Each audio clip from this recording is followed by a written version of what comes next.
What's going on, everybody? Tummy Tech, and for the first time in a long time, I got a update on Mercy Gray doing an installation of new struts. Just going to do a quick overview, showing you the overall general process of mainly putting the new ones on. But one thing I wanted to show you too was I took some measurements of the camber angle. I have a digital gauge that I'm using on the caliper. I'm going to explain that here in a second. And then I have those camber plates. Now what I did is I took the measurement on the ground on each side of where it is initially. Now the gauge is what I'm putting on the caliper. Or I'm sorry, the brake rotor. Now that has a little bit more positive. So I'm only using this as a reference. I'm not using this as the camber angle. That's what I would use the plate for, which is on this driver's side, it is 1.85 negative degrees of camber, and then 0.85 negative on the passenger side, which is almost a whole degree difference, at least from what I was getting. So again, the gauge I'm using on the rotor when I make my adjustments, because I have camber bolts that I'm going to be using. So I want that something that I can check as I'm adjusting the camber angle, and that's only as a reference. Okay guys, to get started, obviously you get it jacked up. Support it on jack stands. Don't be a dummy and only use the jack. First things first you're going to do is disconnect the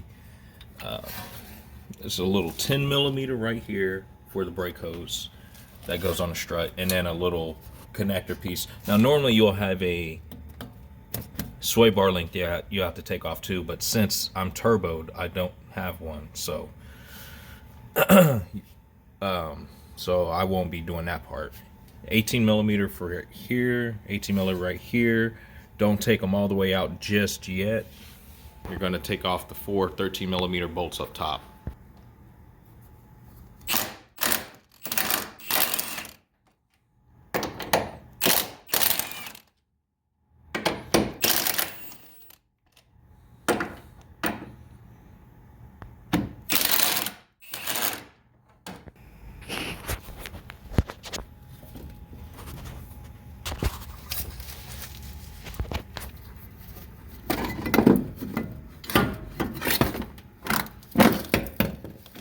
Oh yeah, look at that. That strut mount. It doesn't look disintegrated, but it definitely looks old and worn. Alright guys, I'm not going to show this entire process, but I wanted to show you the compressor set that I got off a 3-piece right here. I'll show you setting it up, getting it set up, and then I'll go off camera to get the spring off, because truth be told, this is the first time I've ever doing springs on the really anything. No, I'll take that back. I've done it once, but it was quite a while ago. So essentially, you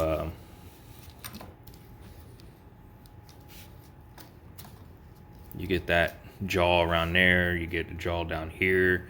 And then you do the same thing on the other side, and then there's this cross brace to help balance out the compression force.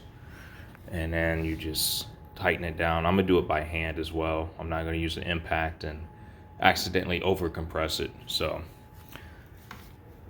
I'll see you guys once I'm done with this. Well, I got the springs off without anything going flying, so that's good.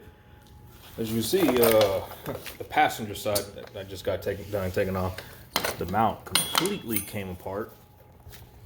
The beads for the bearing came apart, so needless to say, this was toast. Even though it didn't feel like it, even though the rubber wasn't disintegrated or really feels too bad, but the bearing itself was bad, so that was done. What I'm gonna do is I'm gonna clean the springs up and shoot a little paint on it to kind of go with the new struts.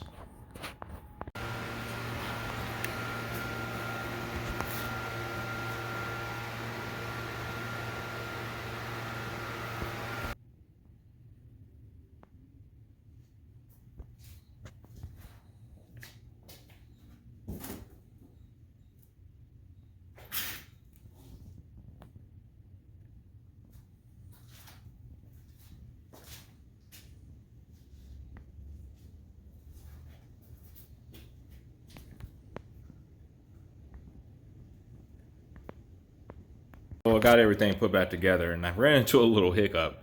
The cam adjustment bolt that I was using, it may have been my fault. I think I had the torque wrench set wrong, but it snapped in half. So I had to put the original bolt back in, and so I couldn't really get much adjustment.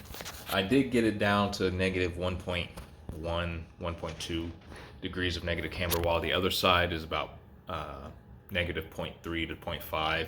It kind of fluctuates depending on how I have it rotated, but it's consistently in that range to give me a good idea where it is. The fact of the matter is, I've never had this car lying except for one time, and it's always driven straight, and the tire wear has been pretty even, so I try to keep it about where it was. And like I said, the measurements, this was some rough chicken scratch essentially measurements, but what I did is I used the camber gauge, the digital one. I put it on the rotor as a reference.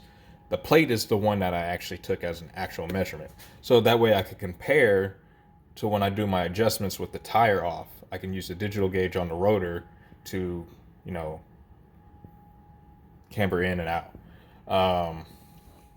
The driver's side essentially has, like I said, about half a degree of negative camber, while this one is 1.1, 1.2, because I had to put the factory bolt back on. So I'll have to order another camber adjustment bolt. And it was the Petters brand too, which is weird, but I did over torque it, not by much, but it snapped. So it should be pretty good. I can tell you it's probably going to handle a lot better anyway, just from the fact that those are the original 2005 struts with the strut mounts, and it can only help. So I have everything torqued down. I haven't done a test drive. It's late, so I'm not going to tonight. I probably will in the morning. And I'll have a small little update on Goliath. There's nothing crazy going on. It's mainly just maintenance stuff, but I'll keep you guys in the loop because I have been slacking on that. So I'm going to go ahead and end this video for this. I'll do another video for the drive and then update you guys on Goliath.